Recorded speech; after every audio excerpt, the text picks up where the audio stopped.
ரெட்டியார்பாளையம் பகுதியில் ரவுடியை சகோதரர்கள் ஓட விரட்டி வெட்டி கொலை செய்த சம்பவம் பெரும் பரபரப்பை ஏற்படுத்தியுள்ளது.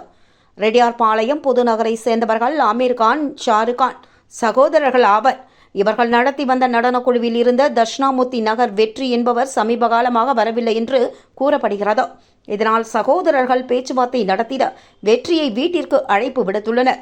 அதன் பேரில் வெற்றி தனது நண்பரான திலாசுப்பேட்டை நடுத்திரு அருணகிரிநாதன் மகன் ரவுடி கிஷோர் என்பவரை நேற்றிரவு 7:30 மணி அளவில் அழைத்து சென்றுள்ளார்.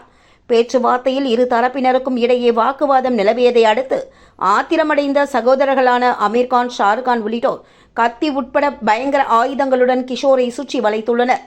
திடுக்கிட்ட கிஷோர் தப்பி ஓட முயன்றார்.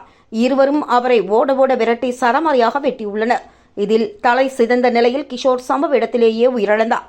வெற்றி அங்கிருந்து தப்பி ஓடி மறைவானார். தகவல் அறிந்து வந்த எஸ்பி பக்தவச்சலம், இன்ஸ்பெக்டர் முத்துக்குமார் தலைமையிலான போலீசார் கிஷோரின் உடலை மீட்டு பிரேத பரிசோதனைக்காக கதிர்காமம் அரசு மருத்துவமனைக்கு அனுப்பி வைத்தனர். மேலும் அமீர்கான், ஷாருக்கானை கைது செய்து விசாரித்து வருகின்றனர். வெற்றியுடன் சென்ற கிஷோரை கண்டு எரிச்சலடைந்த அமீர்கான், ஷாருக்கான் இருவரும் இவன் என்ன பெரிய ஆளா என்று கேட்டதோடு மட்டுமல்லாமல் அவரது தாயை ஆபாசமாக பேசியதாகவும், இதனால் ஆத்திரமடைந்த கிஷோர் பதிலுக்கு அமீர், ஷாருக்கான் தாய் குறித்து ஆபாசமாக பேசியதாகவும் கூறப்படுகிறது. இதனை அடுத்து அண்ணன், தம்பி இருவரும் கிஷோரை வெட்டி கொலை செய்துள்ளதாக தகவல்கள் வெளியாகியுள்ளது.